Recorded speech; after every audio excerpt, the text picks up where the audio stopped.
Hey, heathens. Alright, so picking up the Genesis series again, there was a long delay because, let's just face it, the next few books get kind of dull. We're going to do a 3-for-1 here. And rather than go through line by line, I'm just going to summarize the story. There's not much else there. If you want to dig in for extra, then be my guest.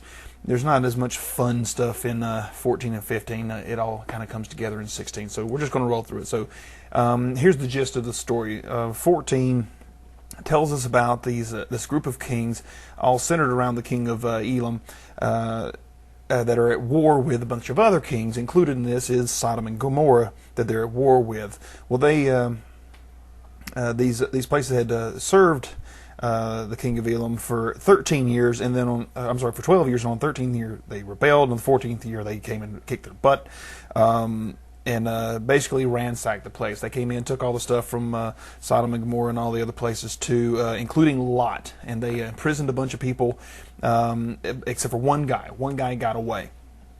This one guy goes and tells Abram, which is Lot's brother, if you recall, and Abram brings in his servants, who apparently are an elite fighting force. 318 of them come in and take down the kings, and return Lot and the other people back to Sodom, where the king of Sodom meets Abram and has him greeted with a priest. And this is the one interesting bit. This is Genesis 14 verse 18. It says, and he was the priest of the Most High God, the Most High, meaning there were others. Continuing the theme that we saw throughout the early parts of Genesis, where there was more than one God. Of course, they like to, interpret this today as being that it's the one true God, and whatever, doesn't matter.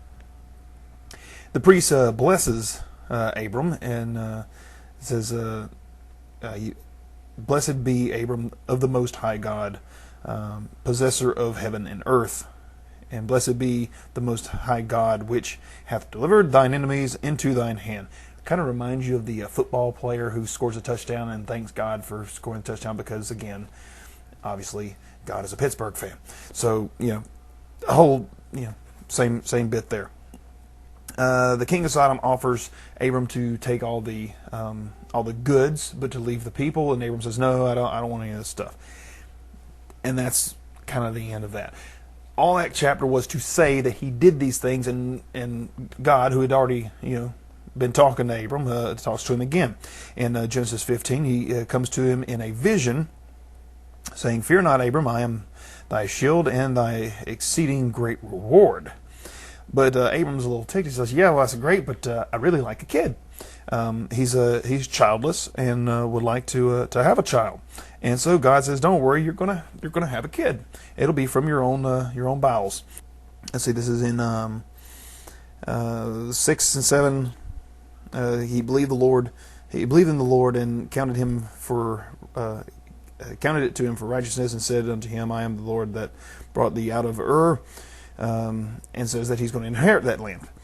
He wants to know when is he going to inherit this land, and he tells him that what he has to do. He has to go get some animals and some birds. So it's a 3-year-old heifer, goat, she-goat, and a ram, and then a turtle dove and a young pigeon. He had to chop up the other animals, throw the birds down there. And when he did that, he goes into a deep sleep and has basically a nightmare. A horror of great darkness fell upon him, and so he sees, and it's a foreshadowing of what's going to happen to the Jews. It says that they're going to end up in a stranger in a land that is not theirs, and will have to serve that land, and then they're going to and it shall afflict them for 400 years. But anyway, goes on through there. The rest of it really doesn't matter. None of it's of any real importance at all.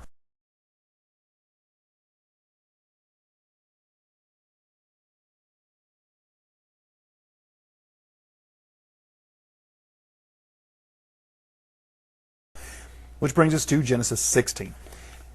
Now it gets juicy.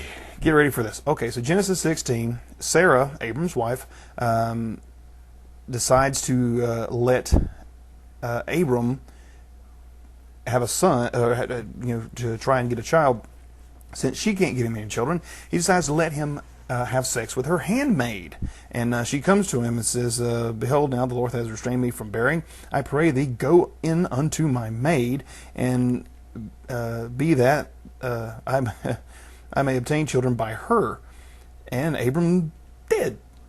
Okay, Sarah took Abram in to apparently. Hagar didn't have any say-so in this whole arrangement, but he did. And sure enough, she got pregnant. So in 4 it says that she conceived, and when she saw that she had conceived, her mistress was despised in her eyes. So Hagar got pissed at Sarah because basically she let maybe I'm reading into it, but basically she let Abram rape her. So now she's pregnant with this child that she didn't want from this man who she doesn't love. But there you go. By the way, they did marry. So he added the extra wife. Again, don't know if Hagar had a choice in any of that. But then Sarah realized maybe she shouldn't have done that. You think? Now, of course, we shouldn't be surprised by any of this because, remember, Abram had already whored out his wife to the Pharaoh, and now Sarah's whoring out her handmaid to her husband so that she can have a kid. Yes, surrogacy not that bad. Maybe there was some agreement and just, a little, buyer's remorse once it was all done. Either way, Sarah tells Abram that my wrong be upon thee, I've given my maid into thy bosom. And when she saw that she had conceived, I was despised in her eyes. The Lord's judge between me and thee. Abram tells Sarah, Behold, thy maid is in thy hand. Do to her as it pleaseth thee. Which basically means he told Sarah to go pimp slap her handmaid and tell her to start doing what she's told. And this is the book of your morals that you tell us that we need to. Okay. And so she did. Sarah goes and dealt hardly with her, and she fled from her face. So Hagar, she split. She ran because she didn't like the way she was being treated. An angel comes up to her, wanting to know what's going on, and she tells her. And the angel says, go back. It'll be okay. So before you could say that perhaps this was Abram and Sarah doing their thing and it wasn't God's will. Nope, God was perfectly fine with it. God sends an angel. Return to thy mistress and submit thyself under her hands. In other words, do what you're told, bitch. And tells her not only that, but to multiply I will multiply thy seed exceedingly, it shall not be numbered for multitude. And the angel Lord said unto her, Behold, thou art with child, thou shalt bear a child, and they shall call his name Ishmael, because the Lord hath heard thy affliction. He will be a wild man. Woohoo! His hand will be against every man's hand against him, and he shall dwell in the presence of all his brethren. And sure enough, that's exactly what happens. Hagar bears Abram a son, and Abram called him Ishmael. So there you go. Prophecy fulfilled. Abram was 86 years old when Hagar bare Ishmael to Abram. So there you have it. It's perfectly okay to have multiple wives, to whore out your servants, to get them pregnant, to have you a kid, whether they say so or not. And if they don't like it and they run off, then God will send an angel to send them back to you so that you can keep doing it. It's okay. Don't take my word for it. Think for yourself.